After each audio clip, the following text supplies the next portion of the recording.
Chlamydia is a problem in terms of health because very often you're asymptomatic.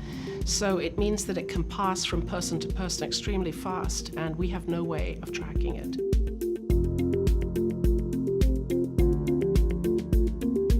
It's kind of like a silent pathogen most of the time. It can infect women or men, and they would not know it. And the problem with chlamydia is that even silent infection can have extreme consequences. And one of the main and most devastating consequences is infertility. Chlamydia has mastered the art of being invisible. It's invisible as an organism because it's hiding inside cells, so it's invisible to the immune system. It's often invisible to the patient because there are no symptoms. And it's often invisible to the physician because the physician does not look in the right places. We need to understand how it works because ultimately we're not going to be able to treat it with antibiotics. These microbes evolve very quickly, and as they evolve, we lose the ability to target their susceptibility.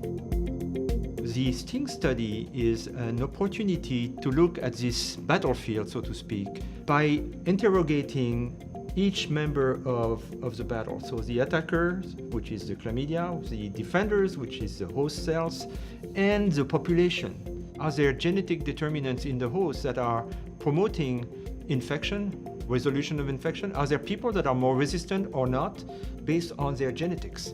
So the gaps are really in understanding human genetics, microbiome, and chlamydia genetics.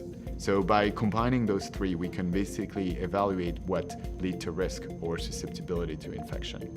And once you understand those three components, you can start developing strategies to prevent the infection. We face a really significant social problem in terms of how we approach dealing with this epidemic. We understand that people are going to have sex. It's part of human nature. So abstinence is not an alternative way to treat it. We want to enroll you if you have chlamydia, but also be able to look at your partner. Until we understand who the partners are, there's no way we can stop the spread because it's just undetectable in most people. Unless we know how this microbe mutates across a network, we still can't fully understand its modality.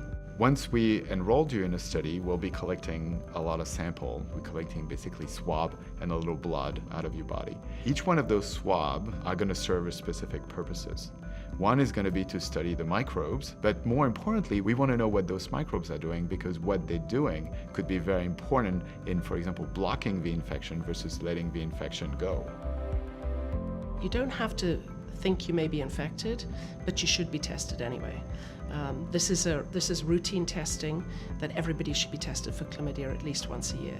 So ultimately what we would want to do is improve public health and the spread of sexually transmitted infection. So we start with chlamydia, but this principle could expand to other infectious disease as well.